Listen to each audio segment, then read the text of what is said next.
Jigsaw 2017 no tiene el estilo de la saga Saw y no debería pertenecer al canon. Esta fue mi primera visita al mundo de la saga Saw, o El Juego del Miedo. En su momento la vi sin haber absorbido las anteriores, y me pareció que es una película que estaba bien, y ya, pero mi perspectiva ya no es la misma después de haber visto las 7 películas anteriores. Y resumidamente, Jigsaw del 2017 me resultó muy decepcionante. Pero, ¿por qué? ¿Realmente es una película palomitera más del montón? De eso hablaremos ahora.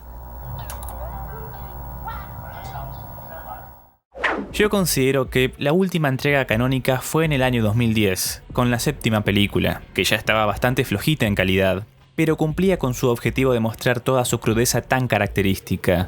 Pero, ¿qué hay de su historia? Algo que es clave, que ha contribuido a llevar a esta franquicia de películas al éxito taquillero. Con Jigsaw del 2017, lo que se buscó fue retomar la franquicia, pero no salió muy bien. Tuvieron la posibilidad de haber hecho algo muy interesante, retomando a otros personajes. Pero no. En lugar de eso decidieron pasar de unos buenos recursos narrativos y decidieron hacer una especie de reboot que resulta muy desaprovechada. No voy a tocar mucho el tema de la historia, pero sintetizando, hay un nuevo juego que se está llevando a cabo, y mientras los participantes van quedando eliminados, la policía intenta detenerlo y salvar a los restantes. Pero hay algo que no encaja, porque Kramer lleva 10 años, por lo que se sospecha de que hay un imitador.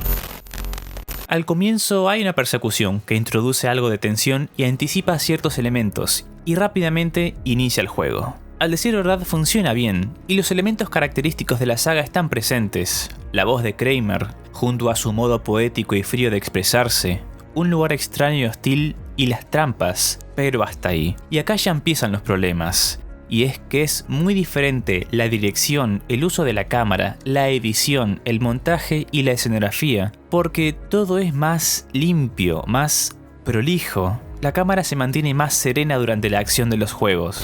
Esto es muy diferente al uso que tenía la dirección de planos y el montaje en las películas anteriores, que buscaban tener un movimiento sumamente vertiginoso, dando vueltas alrededor de los personajes y viéndose difuminados a causa del movimiento. Esto era algo muy característico, un trabajo que comenzó con James Wan en la primera película y que se vio complementado junto con Kevin Greutert, el editor de las películas. Y este estilo se mantuvo hasta la 7ª película, estilo que replicaron tanto Greutert como Darren Lynn Bousman, que fueron los encargados de dirigir las secuelas. Acá, en la película del 2017, los directores decidieron prescindir de estas formas, tal vez porque le hubiesen dado un estilo muy indie, opuesto al modo en el que nació la saga, como un proyecto independiente de pocos recursos. Y con respecto a la escenografía que mencioné antes, todo se siente de nuevo muy limpio, con trampas demasiado producidas en cuanto a su construcción, algo que también choca mucho con el ambiente sucio y decadente que tanto caracterizaba a las primeras películas. Y si bien ya se explicó que John Kramer tiene dinero y recursos para realizar juegos con toda esta producción, acá la dirección de arte hace ver a los juegos como si hubiesen sido hechos por alguna empresa, no por Jigsaw y sus ayudantes, y esto le quita cierta identidad justamente. Y por otro lado, el estilo de los personajes tiene una caracterización, dicho mal y pronto, muy adolescentona. Se nota que es una película que está enfocada a enganchar a un público joven, respecto al vestuario y al comportamiento de ellos. Y además se añaden elementos humorísticos, como el personaje de Ryan, con su personalidad sarcástica y sus gritos de desesperación. Que, bueno, es a gusto de cada quien, pero esto no me resulta.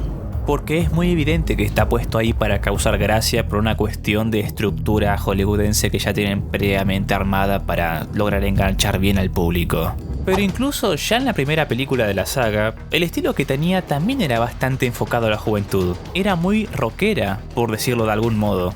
Incluso esos planos desenfocados y con todo ese movimiento vertiginoso, remite bastante a los videoclips de rock y metal. James Wan tendría unos 27 años cuando se realizó la película, pero claro, esa era una juventud de principios de la década del 2000. Este film corresponde a otra generación, y acá no se logra crear un estilo juvenil que resulte entrañable, sino que sufre de ser muy hollywoodense en el mal sentido del término. Y bueno, esto es inevitable como Thanos. A estas alturas ya lo tendríamos que tener más que aceptado. Porque esto también le pasa al resto de la franquicia, a partir de la 4ª entrega, que es cuando comienza a decaer. Y los personajes no resultan muy interesantes. De hecho, son cáscaras vacías, no tienen un desarrollo interesante y están salidos de la nada. Este es posiblemente el mayor problema de la película. ¿Qué pasa con los demás personajes de la franquicia? Únicamente está John Kramer, pero de resto apenas se hace mención de alguno que otro. Entrando en spoilers del resto de la franquicia, se podría haber hecho algo con el Dr. Gordon o con Mark Hoffman. O, no sé, retomar algún personaje interesante y colocarlo en otro momento de la historia que nunca antes se haya mostrado.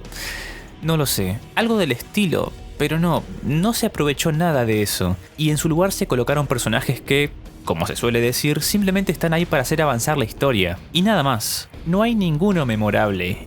Ni Eleanor, ni los participantes del juego, ni los detectives. Repito, salvo John Kramer, pero eso obviamente es mérito de las primeras películas. Y ya hacia el final de la película, el personaje de Logan, que se revela que es el que hace los juegos, es bastante olvidable.